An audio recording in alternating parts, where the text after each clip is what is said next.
Okay, people, for our second round of killing poor mice, we're going to do poison mice again with the data set. But there's something different with this, which I want to introduce you to. Notice time in this case, they live or they die, right? One, we have, excuse me, I think I'm dying. I have that fake COVID thing. Now, notice there's 48. So we have a better range of data. But notice this is something I want you to understand. Poison is not a quantitative variable, right? It's a nominal yet ordinal variable, but we can still run the LM function on it. So this is what we're going to do, but it's going to be a little different than I'm going to show you. And this is very important to understand real research. So we're doing the same thing. We're measuring the lethal concentration of, say, sarin, anthrax, etc. So this time we're going to call it, I think I called it that before, poor mice, because I ran this before, and we call poor mice, before poor rats, now poor mice. Same exact setup. What's the independent variable poison? The dependent time, dependent comes first, right? Time, make sure, in case these variable names overlap, that you put in the data set name. Data equals, right? Poison mice. So same deal here, but a little different. So let's do the poor mice. Yikes. There's poor rats and poor mice. All right. So if you can see, this setup is a little different. So first we have the second and then the third. Why does first come first? Not because it's the word first, but first is basically the base. So anytime you do nominal variables as an independent variable, it'll always use as the base that you're being compared to, you'll always use whatever comes first in the, what do you think? Alphabet. So A, B, C, D, E, F, G, H, I, J, K. See, I'm very slow. I gotta figure that out. But so first, right, if you look at these things, first, F becomes before second, S, and third, T. So that's pretty interesting how R just by default will choose the whatever comes first. So if it was the number one, that would become before number two. If it's B, it'll become before C. So this is poison, the variable poison, second, third, and first. First is here the base because it begins with F, but so now we're just comparing the second to the base first and third to the base first. We're not comparing second and third together. So we see that poison second compared to the first is not significant, right? Because it's 0.3928. And look at how lower the t-value is, even though it's going down, meaning that the mice are dying. And look at the practical value with every average, however they measure the poison they're putting in these poor mice, they're only dying at a 0.07, let's say minute faster. But with the third, it's very high. The t-value is high, which gives us our p-value, which is significant, the 3 stars below 0.05. And what's interesting here is that with every poison in the third round, whatever, maybe it's let's take a look at the data set. Maybe the data set first is just, they're the same amount, but you get the first round, second round, third round, or maybe they're different types of toxins, etc. I did not do the study because I would feel terrible killing the mice unless they pay me a lot of money. So I just run the data. I don't do the killing. You start seeing here that there is a significant level, that is a significant relationship between the third round of poison and the first, but not the second and the first, which means there really isn't that much of a difference between the first and the second. So that's very important, because if you're hit with a chemical toxin, right, or a biological toxin, say anthrax, we want to know the levels of, say, anthrax. So what you can do to compare all of these are what we call pairwise tests. So you can do the pair. I already did it. Pairwise t-test is a pretty decent test, where you basically take the dependent variable and independent variable of a data set, right? And you run different tests. So here, in order to do that, poison, right? That's our data. That's our data set, is poison mice. If you hit the dollar, keeping the dollar strong, you've got the dependent variable time. And then you do the same thing, but with the independent variable, which is poison. And then we're going to adjust it for a certain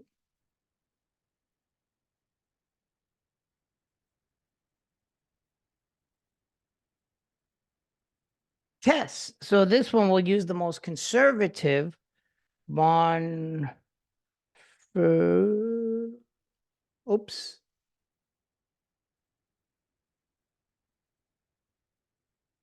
Bonferroni, which is a very difficult test. It's a certain algorithm that's difficult to get significance, but we still see a strong significance between the second and the third, right?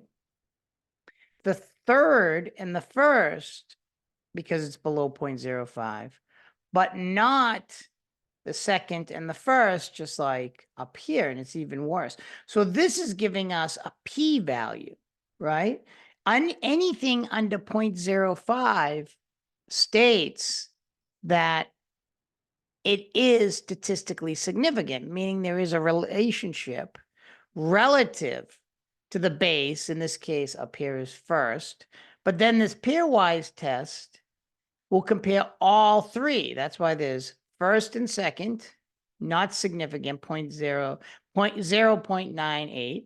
This one, the third, is because it's the scientific notation, and the second is because that's lower than 0.05. And that's why the p-value is very important to understand. Some Bayesianists want to get rid of it, but I think it is a good threshold and difficult to get. So what's our conclusion? Well, when we look at the data set, right, is there a relationship between the levels of poison, right, and time? We can say there is, to an extent. The first and third levels are significantly different, right?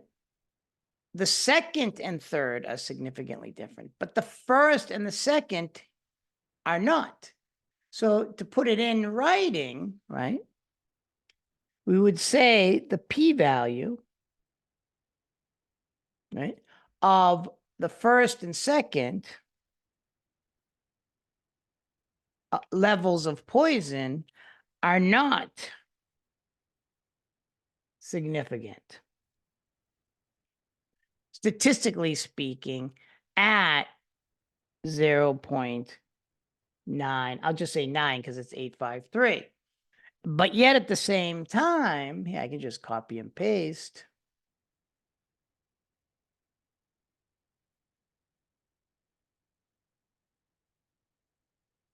The p-value, right, between the first and third are significant,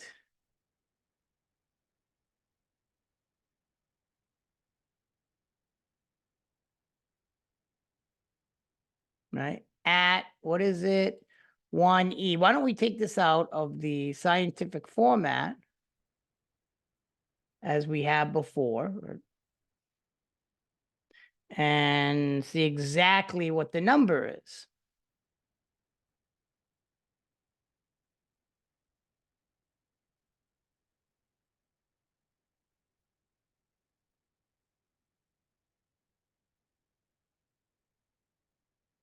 So it's 0.0001, right? So that's why there's 4 1, 2, 3, 4. So here it is. And then we can easily say, right, p-value for this one here, second and third levels of poison. Don't worry, we're actually going to see this visually. P-value second and third are significant because it's lower than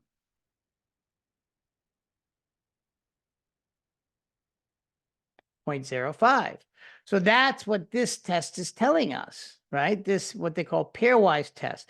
And then there's others that aren't as conservative as Bonferroni. You could put none. That would be the Tukey test. That's a different test. Right now you see here is lower, so it matches up here, but it's still not significant. This is significant and they're significant. So it still stands. See, there are different posts. These are post tests that you can run to see if they're statistically significant.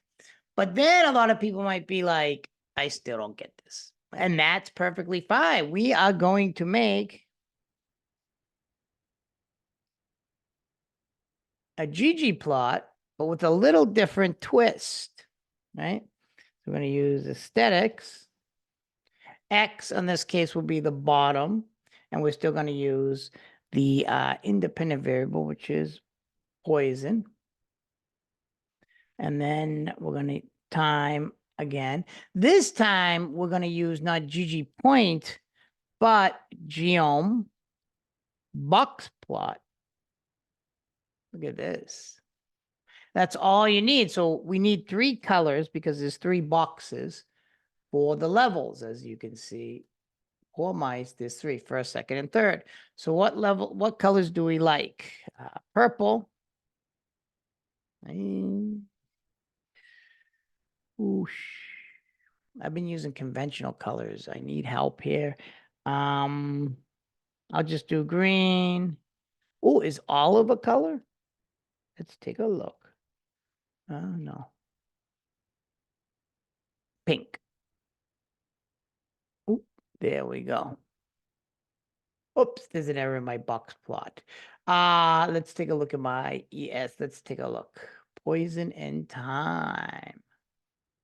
Let's take a look. Let's make it sure they know our understands what we're doing here. Poison.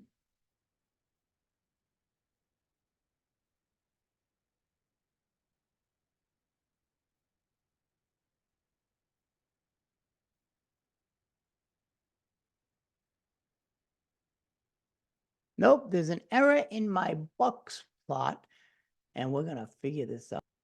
Oh, I got it. I got to put fill. Let's take a look here. I did not fill it. I gave it color. Yikes. So never worry too much about okay, what we need, I moved my mic, is for some reason it's a little different from my other one on my penguins. But regardless, I finally figured it out. Fill equals C, purple, green, pink. But on my other one, I didn't need that. So I wonder why that is. So anyways, because I was doing a penguin data set, which I can show you later. But that's not really relevant to this course. But regardless, we got it up. ggplot, poison mice, aesthetics, poison time, GM plot. Then we're filling it with purple, green, and pink. But I didn't have the C, but usually I don't. That's funny. But regardless, here's the first, right? Here's the second, and here's the third. So you can see why, if we do a summary of the mice, right? All mice. Why this is significant, but not this one. So second and first, as you can see, are not significant. They're too close. But the third right? And the first are very different. And the first and the second are very different, visually speaking. This little dot up here is considered an outlier. So to recap, poison is the independent variable. Instead of having numbers, say like this amount of poison, you might have other nominal variables like first, second, third, really kind of an ordinal variable where you maybe put a first thing of sarin into the mice. Maybe they breathe it or whatever. Second level, and then a third level or a third dose, depending on how they measure it. And then in national security, you want to know how much here levels it takes to die. And if you see the third is going down the most, second, but the first isn't as much. So you start seeing it going down. So as I said before, we can see the p-value for the first and second, right, are not significant because they're too much of the same, especially with this outlier pushing it up. The p-value for the first and third are significant, right? First and third, there's a big differences. And p-value second and third are significant. See, because of the difference here. And if we GG Plotly it, that is using Plotly, here, let me, you always have to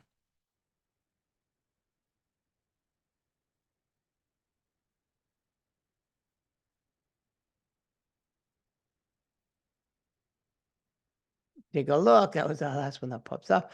Then you can see it. So this is the median point. These are quartiles. This is what they call the upper fence. And one of the things I think that's interesting about box plots is this up here. This is the outlier. You look at this, ascend. This is the max right here at our upper fence. This is the lower level here. So this is why these two are close. Look at median 0.06. Look at median 4.2. But then when you get down here, it's really low. So these two are significantly different. And these two are significantly different. That is the first and the third and the second and the third. So this is what real research is about in doing these things statistically in order to find out whether, to what extent, these chemical attacks are lethal or not, and to measure their lethal concentration, which is extremely important for national security concerns. Take care, everyone.